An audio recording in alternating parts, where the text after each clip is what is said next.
1909, Mary Martin, a Yankee school marm with the vision of the increasingly popular concept of the country day school, partnered with Myra Billings to found Oxford School.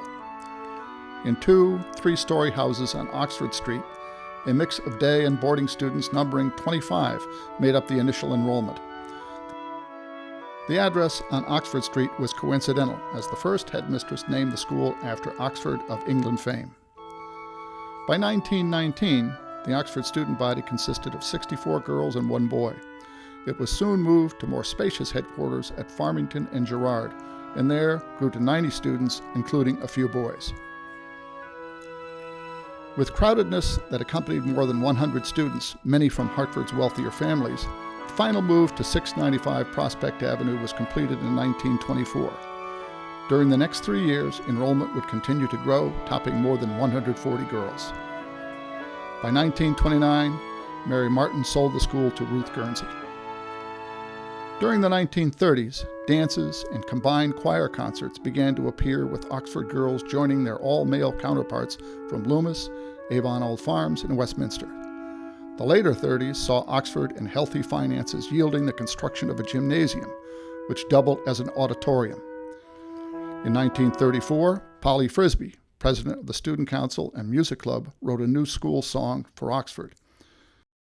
Let's many loyal hearts this day rejoice and pledge good fellowship with every voice. In 1937, Guernsey became ill, was hospitalized, and died at age 45. In her honor, the new gymnasium auditorium was named Ruth Guernsey Hall. After Guernsey's death, Elizabeth Connor Lindsay was appointed headmistress. Lindsay held to Guernsey's principled leadership, which called for simple dress, limited jewelry, no makeup, and a ban on chewing gum. The student handbook closed with a school prayer by Reverend Warren Archibald. In the early 40s, proper young men interacted with Oxford girls in the Oxford Kingswood play. Lindsay departed for Hilliard Junior College and was replaced by Elizabeth Fitch. Under Fitch, school standards remained high and the curriculum rigorous. Fitch moved on to head Miss Hall School in 1947, and so began the incomparable 14-year reign of Dorothy Graff, who would further transform and modernize the school. In the early 50s, a house to the south of 695 Prospect burned to the ground.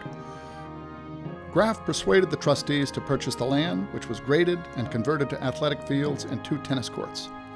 In 1954, a capital campaign sought a goal of more than $250,000 to expand the campus buildings that were increasingly crowded. Graff announced her retirement, initiating a search for her replacement, which would turn out to be the school's first male headmaster, Edward Stevenson.